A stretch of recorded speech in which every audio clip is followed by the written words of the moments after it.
در سال 1500 قبل از میلاد یه مرد مصری که داشت کچل میشد احتمالاً از اینکه توی آینه برنزی صیقل خورده نگاه کنه و بیشتر از چیزی که دوست داشت پوست سرش رو ببینه خسته شده بود، یه ورد جادویی برای خدای خورشید خوند و بعد یه معجون از پیاز، آهن، سرب قرمز، عسل و سنگ مرمر رو قورت داد. جواب نداد. چند قرن بعد حدود 1100 قبل از میلاد یه گروه دیگه از مردهای مصری که هر روز ناامیدتر میشدن شروع کردن به مالیدن چربی شیر، اسب آبی، تمساح، بز کوهی، گربه نر، مار، تشی و قاز مستقیم روی پوست سرشون. احتمالاً به این امید که یه ذره از نیروی زندگی اون حیوانات از طریق پوست منتقل بشه و زیرش یه اتفاق مفید بیفته. اون هم جواب نداد. وقتی اون هم شکست خورد، ظاهرا یه نفر پیشنهاد داد پای یه سگ تازی ماده رو با روغن و سم الاغ تفت بدن و همون مخلوط رو بمالن روی سر. باز هم هیچی. و در اون نقطه بعد از اینکه تقریبا تمام حیوانات قاره رو بدون هیچ نتیجه امتحان کرده بودن، مصری‌ها کاری رو کردن که هر آدم منطقی بالاخره انجام میده. از درمانش ناامید شدن و شروع کردن به کلاهگیس گذاشتن. این همون بخشی از تاریخ انسان که تقریباً هیچ وقت توی خلاصه های جذاب تاریخ نمیاد و راستش حیفه، چون واقعاً یکی از بامزه ترین و طولانی ترین شکست های کل داستان تمدنه. انسان ها حداقل 4000 ساله که طبق اسناد تاریخی دارن موهاشون رو از دست میدن، بابتش وحشت میکنن و تقریباً هر چیزی رو امتحان میکنن تا جلوش رو بگیرن. و علمی که بالاخره توضیح میده چرا این اتفاق میفته و واقعاً چقدر قدیمیه، تبدیل میشه به یه ترکیب عجیب و جذاب از هورمون‌ها، ژنتیک، بدبستان‌های تکاملی و یه مهاجرت خاص از آفریقا که شاید بی سر و صدا تعیین کرده کدوم جمعیت‌های روی زمین بالاخره بیشتر مستعد کچلی بشن. پس بیایید واقعاً بریم سراغ این که انسان‌های باستانی از کی شروع کردن به کچل شدن، چون جواب صادقانش پای یه هورمون رو وسط میکشه که اسمش شبیه شخصیت شرور یه فیلم علمی تخیلیه. یه نشانگر ژنتیکی که ظاهراً حدود 40,000 سال پیش همراه انسان‌ها از آفریقا بیرون اومده. 122 مرد کچل که خیلی معمولی روی دیوار مقبره‌های مصری نقاشی شدن توسط هنرمندهایی که واضحاً اصلاً براشون مهم نبوده این وضعیت خوبه یا بده. و یه دلیل واقعاً عجیب که نشون میده چرا تکامل ظاهراً کاملاً با این قضیه کنار اومده که تقریباً نصف جمعیت مردان برای 10,000 سال موهاشون رو از دست بدن بدون اینکه حتی تلاش کنه جلوش رو بگیره. بیایید از خود سازوکار زیستی شروع کنیم، چون فهمیدن اینکه دقیقاً کچلی الگوی مردانه در سطح مولکولی از چی میاد کلید فهمیدن اینکه این پدیده چقدر میتونه در تاریخ انسان عقب بره و چرا دقیقاً با همین الگوی خاص ظاهر میشه. کچلی الگوی مردانه که قبلا بهش آلوپسی آندروژنتیک میگفتن، عمدتاً توسط یه هورمون به اسم دیهیدروتستوسترون هدایت میشه. یه محصول جانبی که وقتی تستوسترون معمولی توسط آنزیمی به اسم 5 آلفا ردوکتاز نوع 2 تبدیل میشه ساخته میشه. آنزیمی که خیلی راحت داخل غدد چربی فولیکول‌های موی تو نشسته و بی سر و صدا کار خودش رو میکنه. تا وقتی که نتیجهش از نظر ظاهری کاملا غیر قابل انکار بشه. در فولیکول هایی که به صورت ژنتیکی به DHT حساس هستن و همین حساسیت ژنتیکی همون عامل کلیدیه که تعیین میکنه یه مرد موهاش رو از دست میده یا تا مدت طولانی نگهشون میداره، این هورمون کم کم چیزی رو کوتاه میکنه که بهش فاز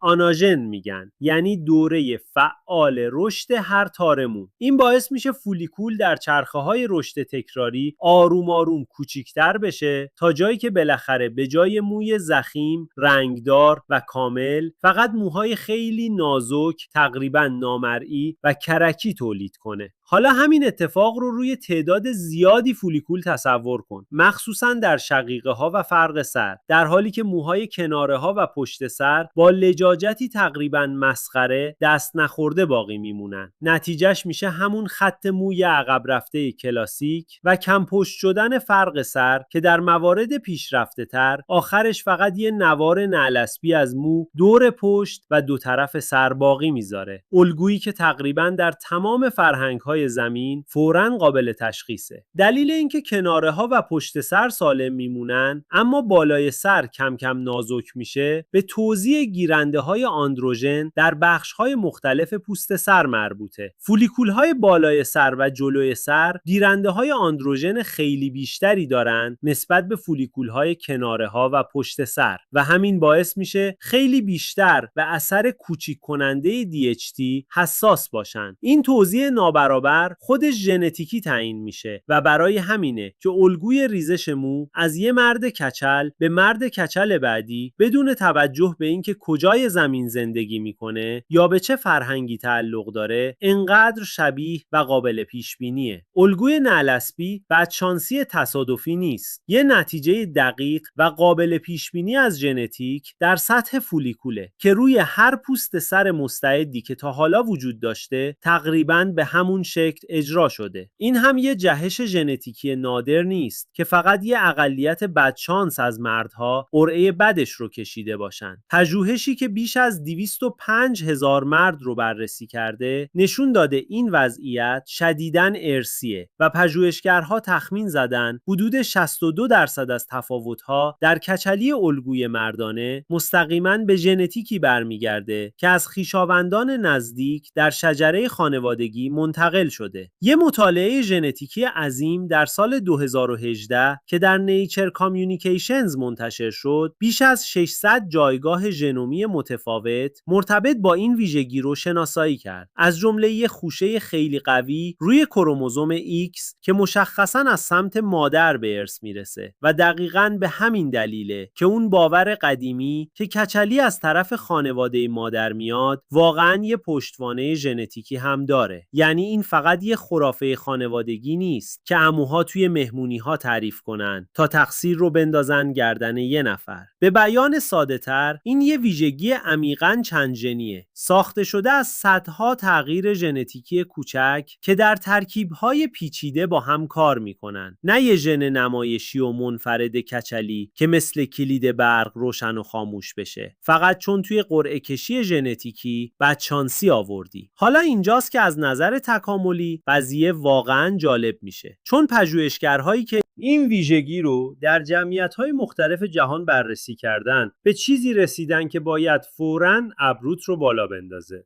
خیلی از گونه‌های ژنتیکی مرتبط با کچلی الگوی مردانه قدیمی هستند. حتی از انسان مدرن هم قدیمی ترن و به شکلی در چندین جمعیت انسانی در سراسر جهان مشترکن بدون توجه به اینکه اون جمعیت‌ها بالاخره کجا ساکن شدن.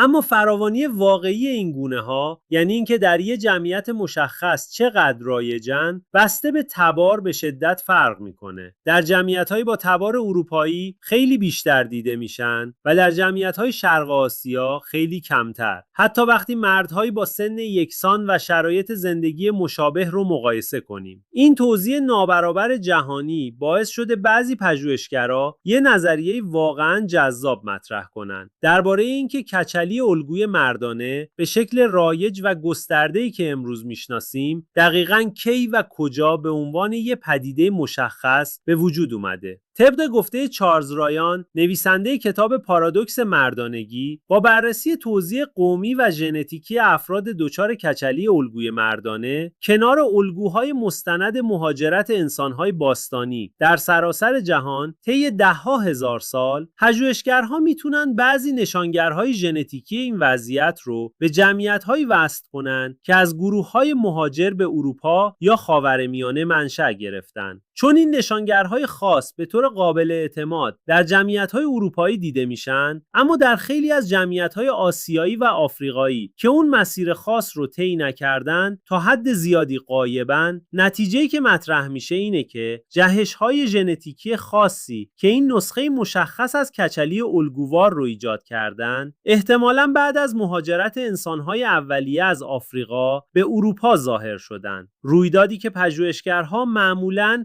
حدود 40,000 سال پیش قرارش میدن. البته با چند هزار سال بالا و پایین. اگه این نظریه در بررسی‌های بیشتر و نمونه‌گیری‌های ژنتیکی جدید دوام بیاره، یعنی شکل رایج و مشخصی از کچلی که امروز این همه مرد مدرن رو درگیر کرده، شاید واقعاً یه نقطه منشأ قابل ردیابی داشته باشه، جایی در دل همون مهاجرت باستانی. یه رویداد تکاملی ساده که بی سر صدا تعیین کرد کدوم شاخه‌های درخت خانوادگی انسان در نهایت بیشتر احتمال داره موهاشون رو از دست بدن، خیلی قبل از اینکه هیچ کدوم از افراد درگیر حتی بدونن یا براشون مهم باشه که 10,000 سال بعد نتیجه ظاهریش چی میشه. حالا اینجاست که برای هر کسی که دنبال یه جواب تمیز و رضایت بخش میگرده به این سوال که دقیقاً اولین انسان کی کچل شد، ماجرا واقعاً اعصاب خرد کن میشه. ما تقریباً هیچ راهی نداریم که بفهمیم انسان‌های اوایل پارینه سنگی، همون غارنشین‌های واقعی که همه با شنیدن کلمه باستانی تصور میکنن، با خط موی عقب رفته راه میرفتن یا نه، چون بیشترشون اصلاً اونقدر عمر نمی‌کردن که این وضعیت فرصت ظاهر شدن پیدا کنه. کچلی الگوی مردانه معمولاً بین حدود 25 تا 50 سالگی قابل توجه میشه. حدود 30% مردها تا 30 سالگی نشانه‌های کمپشتی قابل مشاهده دارن و حدود 50% تا وقتی به 50 سالگی میرسن ریزش موی قابل توجهی نشون میدن. این ویژگی طی سالها، گاهی دهه‌ها کم کم پیشرفت میکنه تا به مراحل واضح و غیر قابل اشتباه برسه. مشکل همونطور که چارلز رایان خیلی مستقیم میگه اینه که انسان‌های اولیه معمولاً اونقدر عمر نمی‌کردن که واقعاً در سطح قابل مشاهده تجربهش کنن. رایان توضیح میده این آدم‌ها در دهه 20 زندگیشون به خاطر عفونت‌ها و آسیب‌ها می‌مردن. پس به سن پخته و رسیده 45 سالگی نمی‌رسیدن. اگه میانگین عمر شکارچی گردآورنده ها جای خیلی پایینتر از پنجره معمول شروع کچلی قابل تشخیص بوده باشه. تعداد عظیمی از مردهایی که از نظر ژنتیکی مستعد بودن شاید خیلی ساده به دلیل کاملا دیگه ای مرده باشن. عفونت، آسیب، شکارچی، شکار ناموفق، قبل از اینکه خط موی اونها حتی فرصت داشته باشه 1 سانتیمتر هم عقب نشینی قابل مشاهده کنه. یعنی شیوع قابل مشاهده کچلی در بیشتر پیشاتاریخ عمیق احتمالاً نه به خاطر ژنتیک یا هورمون، بلکه به خاطر ریاضی ساده و تلخ مرگ و میر باستانی پایین نگه داشته شده بود. چون مردها قبل از اینکه این ویژگی فرصت بروز پیدا کنه از جمعیت حذف می شدن. دستگاه ژنتیکی کچلی ممکنه 10,000 سال کامل آماده و سر جاش نشسته بوده باشه و فقط منتظر این بوده که بالاخره یه نفر اونقدر زنده بمونه که بتونه ظاهرا نشونش بده. اینجا باید یه نکته مهم رو روشن کنیم، چون عبارت امید به زندگی خیلی وقتها دقیقاً طوری بد فهمیده میشه که این موضوع رو گیج کننده میکنه. وقتی پژوهشگرها میگن میانگین امید به زندگی در پارینه سنگی حدود 30 یا 35 سال بوده، منظورشون این نیست که همه مثل ساعت در 35 سالگی میافتادن میمردن. منظور اینه که مرگ و میر بسیار بالای نوزادان و کودکان میانگین کلی رو شدیداً پایین میکشید، در حالی که بزرگسالانی که واقعاً از کودکی عبور میکردن میتونستن و گاهی هم میرسیدن به 50، 60 یا حتی بیشتر. یعنی بعضی مردهای باستانی قطعاً اونقدر عمر میکردن که ریزش موی قابل مشاهده رو تجربه کنن. فقط تعدادشون خیلی کمتر از جمعیت‌های مدرن بود که بیشتر آدم‌ها راحت از 50 سالگی عبور میکنن. کچلی در گذشته خیلی دور تقریباً قطعاً واقعی بود، فقط به عنوان یه پدیده قابل مشاهده خیلی نادرتر از امروزه، چون مردهای کمتری به سنی میرسیدن که این وضعیت کاملاً معلوم بشه. یه مسیر فرعی واقعاً عجیب هم ارزش داره اینجا از دنیای حیوانات بزنیم، چون معلوم میشه انسان‌ها در این ویژگی زیستی خاص کاملاً تنها نیستن، هرچند همراهان ما یکم غافلگیر کننده و خیلی گیج کننده تر از چیزی هن که بیشتر مردم انتظار دارن. شامپانزه ها نزدیکترین خویشاوندان زنده ما در بعضی موارد ثبت شده میتونن ریزش موی قابل توجه یا حتی بیموی کامل کامل رو تجربه کنن. اما الگوی اون اصلاً با کچلی کلاسیک مردانه انسان جور در نمیاد. نه اون پیشرفت مشخص از شقیقه ها و فرق سر رو داره که وضعیت انسان رو تعریف میکنه و همین قویاً نشون میده ریزش موی شامپانزه ها از همون منبع ژنتیکی زیربنایی ما نمیاد. با وجود این که این دو گونه حدود 98.7%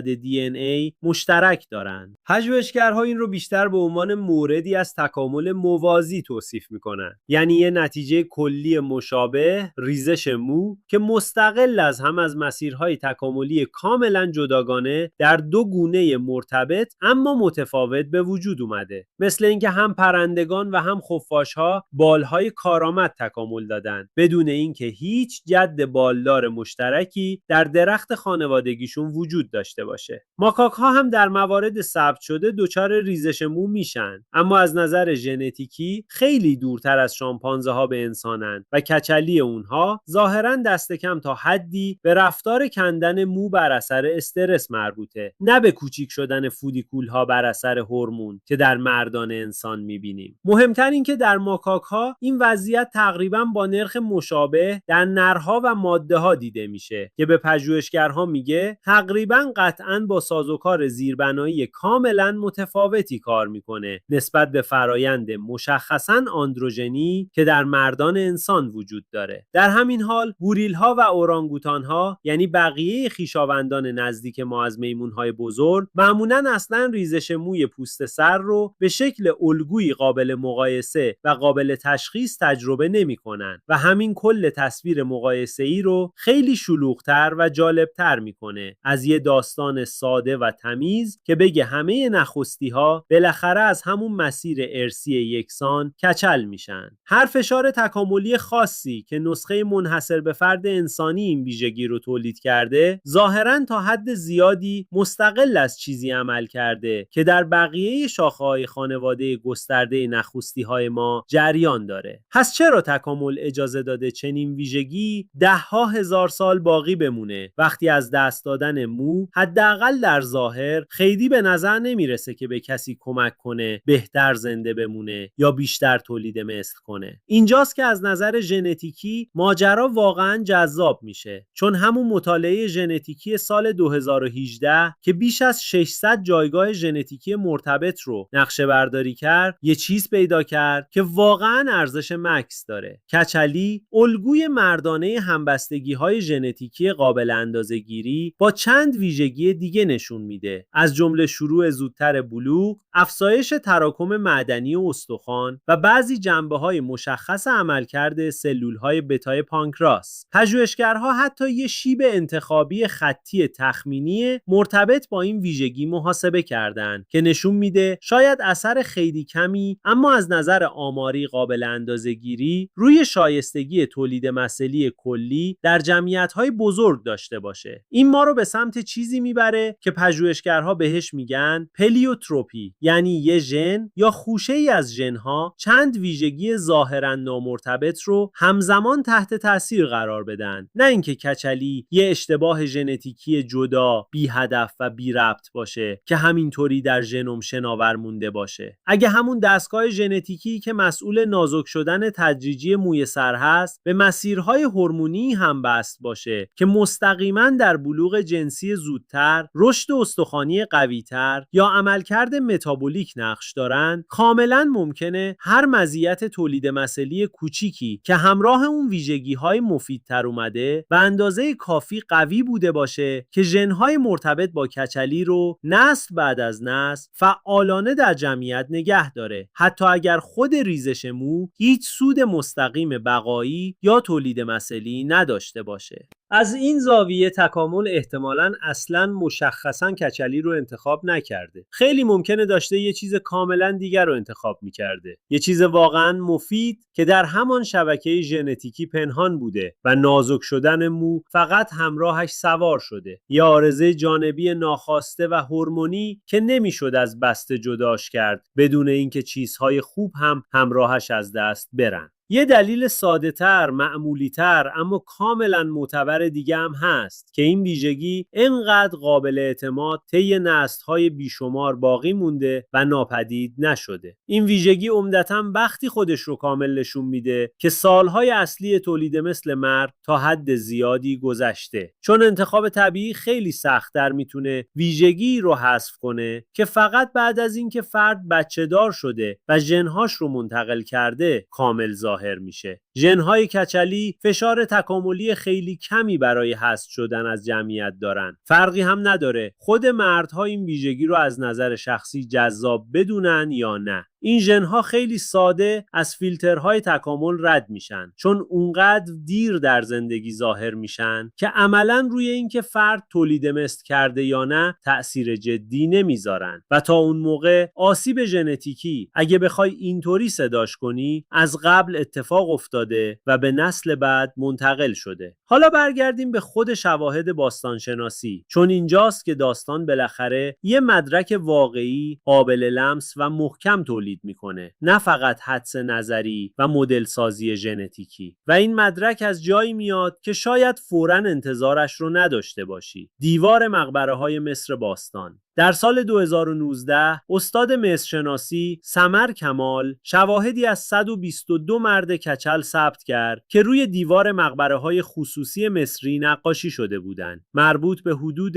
2613 تا 525 قبل از میلاد، یعنی بازه‌ای بیش از 2000 سال از ثبت هنری مداوم توسط نسل‌های کاملا متفاوتی از هنرمندها و سفارش دهنده‌ها. بیشتر این مردها به صورت افراد مسن‌تر نشون داده شده بودند، معمولاً با موهای سفید باقی مونده دور کناره‌های سر و بدون مو در بالا. دقیقاً همون الگویی که از ریزش موی آندروژنتیک مرتبط با سن انتظار داری که به طور طبیعی طی عمر پیشرفت کرده، نه یه بیماری نامرتبط، نه تراشیدن عمدی سر، نه یه ژست هنری تزئینی. نکته مهم اینه که این مردهای کچل توی یه گوشه مبهم هنر مصری قایم نشده بودن یا به حاشیه رانده نشده بودن. اونها به شکل برجسته در طیف واقعاً وسیعی از نقش‌های اجتماعی و فعالیت‌های روزمره تصویر شده بودند. کشاورزی، ماهیگیری، مجسمه سازی، کاتبی و انجام شغل‌های شناخته شده دیگه. این نشون میده کچلی در مصر باستان خیلی ساده به عنوان بخش عادی و بی‌حاشیه‌ای از پیر شدن در نظر گرفته می‌شده، نه چیزی برای پنهان کردن، مسخره کردن، داغ ننگ زدن یا جدا کردن با توجه ویژه. پژوهش کمال حتی فراتر از شمارش ساده رفت. او فهمید مصری‌های باستان اصطلاحات مشخص و اختصاصی برای توصیف مراحل و الگوهای مختلف کچلی مردانه داشتند. در روند مومیایی کردن یک خط مشخص برای کچلی در نظر می‌گرفتند تا نشون بدن موی طبیعی کجا تموم میشه و چند مدل موی کچلانه متفاوت رو به عنوان انتخاب‌های زیبایی شناختی معتبر میشناختند، نه خجالت آور. از جمله مدل‌هایی مثل کوتاه نگه داشتن موهای باقی مونده دور تا دور سر یا بلندتر گذاشتن مو در پشت سر در حالی که بالای سر برهنه میموند. این نشون میده یه چارچوب فرهنگی نسبتاً پیشرفته برای مدیریت، پذیرش و حتی مدل دادن به این وضعیت شکل گرفته بود، نه اینکه فقط پشت کلاهگیس‌ها پنهانش کنن و وانمود کنن وجود نداره. این موضوع با وسواس موازی و کاملا مستند همون فرهنگ برای پیدا کردن درمان با اون نسخه‌های عجیب چربی حیوانات که اول گفتیم تضاد خیلی جالبی داره و یه چیز عمیقاً واقعی درباره روان انسان نشون میده که ظاهراً طی 4000 سال تمدن پیوسته هیچ تغییری نکرده. جامعه ها کاملاً میتونن یه چیز رو در زندگی عمومی عادی و بی‌حاشیه بدونن و همزمان پشت درهای بسته انرژی و هزینه زیادی صرف کنن تا برعکسش کنن، بدون اینکه هیچ تناقضی بین این دو نگرش حس کنن. و تلاش ها برای درمان واقعاً هیچ وقت متوقف نشد، در یه زنجیره پیوسته تقریباً خنده‌دار و لجوجانه که در چند تمدن باستانی مختلف ادامه پیدا کرد. تمدن‌هایی که بعضی هاشون اصلاً ارتباطی با هم نداشتن. در یونان باستان پزشک معروف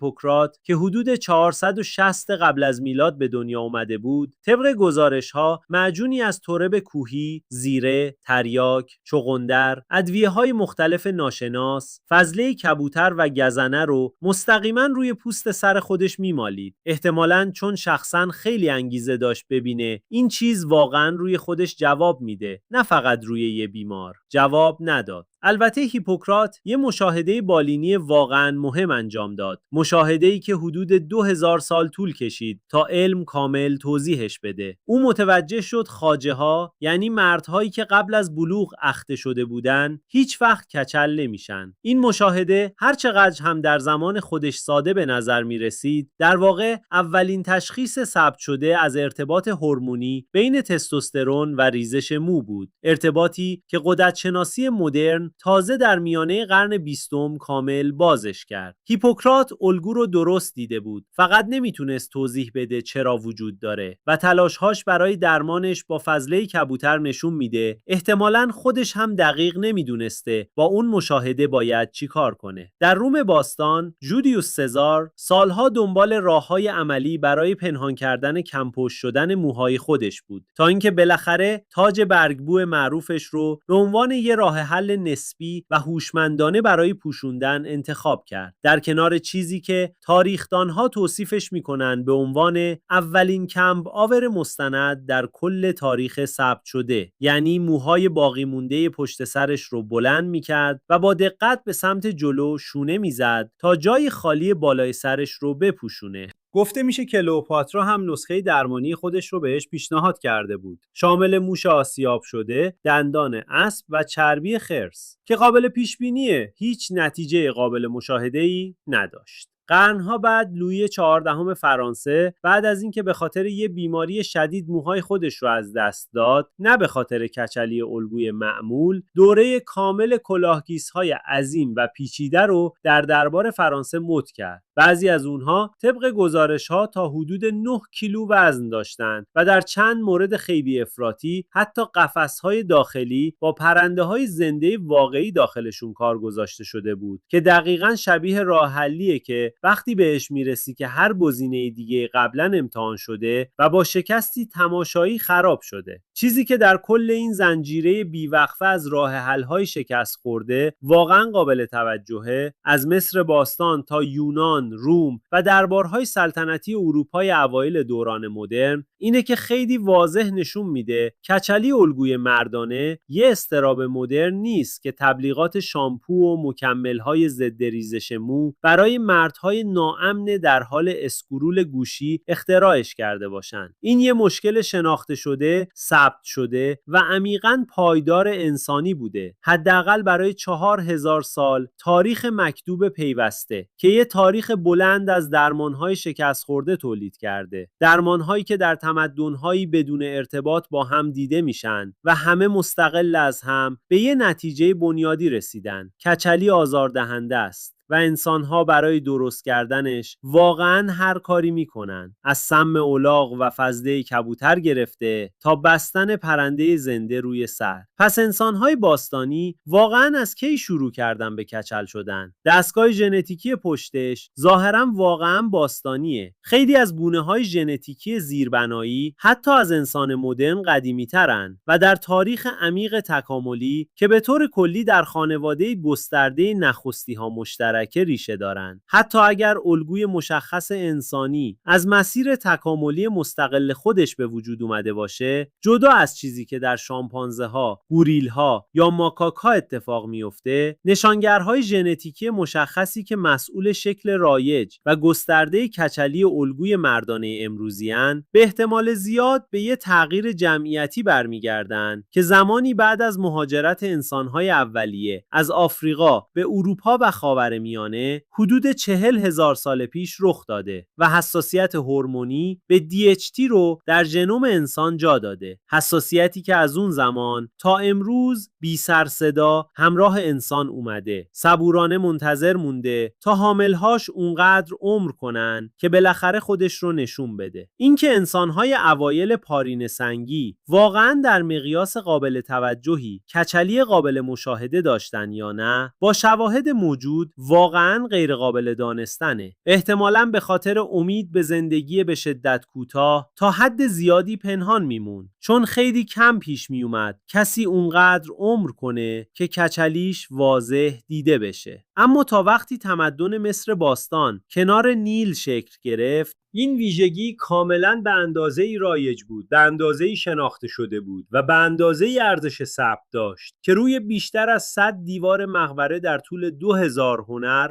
پیوسته نقاشی بشه، با بی‌طرفی عمومی و پذیرش فرهنگی واقعی، در حالی که همزمان یه صنعت موازی کامل از درمانهای عجیب و در نهایت بیفایده پشت صحنه رشد می‌کرد. صنعتی که با همون اضطراب خصوصی هدایت میشد که امروز هم میلیاردها دلار محصول ضد ریزش مو میفروشه. دفعه بعد که متوجه شدی خط موی خودت داره کاری میکنه که دوست نداری، یه دلخوشی کوچیک داشته باش که همراهی واقعاً باستانی داری. تو داری در سنتی شرکت میکنی که ظاهراً اجداد ما رو از آفریقا دنبال کرده، خودش رو در ژنوم جمعیت‌های یه قاره کامل جا داده، بدون قضاوت روی دیوار مقبره‌های مصری نقاشی شده توسط هنرمندهایی که باهاش مثل یه چیز کاملاً عادی رفتار می‌کردن. جولیوس سزار رو از ناچاری مجبور کرده اولین کمباور تاریخ رو اختراع کنه و آدم‌های کاملاً باهوش و موفق رو در چند تمدن جداگانه قانع کرده سم الاغ، فضله کبوتر و چربی شیر رو مستقیم روی پوست سر خودشون بمالن، با امیدی هر روز ناامیدتر که شاید بالاخره یه چیزی، هر چیزی بعد از هزاران سال شکست پیوسته جواب بده. هشدار اسپویلر 4000 سال بعد، بیشتر وقتها هنوز هم جواب نمیده.